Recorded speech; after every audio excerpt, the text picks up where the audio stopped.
There you go. See, now let me ask you a question. Now, we never questioned, well, damn it, we came here as slaves and all these blacks were slaves. How did this man get to be so brilliant? That's right. You follow me? See, that's what. See, they never told us that he was one of the black Moors whose family's been here for a long time. That's how he got to be educated. He didn't come through, huh? You see his facial structure, don't you? Yeah. Yeah, his facial structure looked like what? Oh, Egyptian. He's not only Egyptian, whatnot. He got a wide face too, right? Right. Yeah, like Mongolians got teeth. Yeah. See. So, but when we say Mongolians, we gotta say those who mix with blacks. Blacks ain't mixed with them; they mix with blacks. Right. All right. But my point on Benjamin Banneker is that we never was taught to think in such a manner that how did he get so educated during a time when they was enslaving blacks? All right. He was educated because he was among the black Moorish families that was here for a long time. That was, and when you study the Moorish family, they was about serious education, man. So they chose him to design Washington, D.C., and he did a brilliant job. That Washington, D.C. is scientifically done on Egyptian principles. That's where Jesus Christ went to school with. Jesus Christ went to school with too. Yeah, he went to school in Egypt. That's right. See, when you study Egypt, also look, you had the three major prophets is Moses, Jesus, and Muhammad. Two of them came from out of Egypt. Right. All right? And you gotta ask yourself, what is it about Egypt that you had two major prophets come out of that place and become, world known as the prophets of God? Then you gotta ask yourself, what did Egypt know that when the Greeks went down into Egypt, Alexander left out of there conquering the world? What did he learn? Then you ask yourself, when the Romans went into Egypt, and after they left, what did they know that made them conquer the world?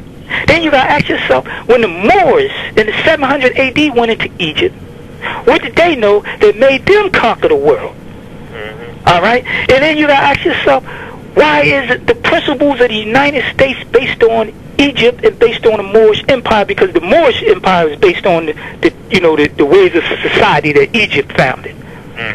See, the Moorish society. So this is so to go into Egypt, man, I'm telling you, that's a whole nother subject, brother. I know. When you talk about them. I'm telling you the book I read, man. The book I read months ago called The Egyptian Book of the Dead. Okay, right. But it's really supposed to be called The Egyptian Book of the Living, though. Right, yeah, the Egyptian Book of the Living. They try to change the name, whatnot, to throw people off and stuff, though. Right. Yeah, that's what I was telling you, T, man, right, for the book I read by Anthony Brown and T, that book was heavy and stuff, man. Yeah. Even the Nile Valley Civilization book is heavy too. Yeah, Nile Valley Civilization. And like that's why they try to like get black historical studies out of schools and colleges and whatnot, because they know that they enlighten us as far as our history and whatnot, our history and stuff. Right. They try to hide and whatnot, man. Because if you look back at this man, right, every time since the white man, even like the rich man, he always been in wars, taking and stealing and stuff. Right. Man. But he ain't really built nothing on his own knowledge and whatnot. He built on other people's knowledge. Right. He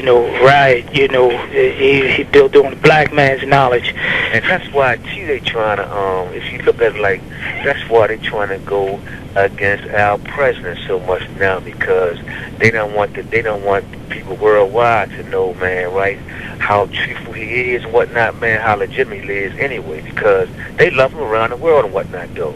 The last place they love him is the United States. Yeah, man, because they're so racist here, though, anyway. Right. Yeah. See, but see, the key is the key to our history is to know the origins of this stuff.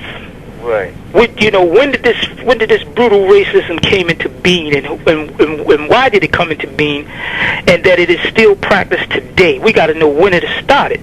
Now, the Greeks and the Romans, the white Greeks and the white Romans, Because every time you hear me say white Greeks and white Romans, you have to also understand from that map that there were black Greeks and black Romans that was there first. Okay. So every time I mention a society, Arabia, Greece, Rome, Spain, Carthage, America, of course Ethiopia and Egypt was always black. China, India, you have to first think black first. Right. Alright, this is very key, Lance. Black first. Now you gotta remember, prehistory. What is prehistory? Before European. Right, before the making of the white man.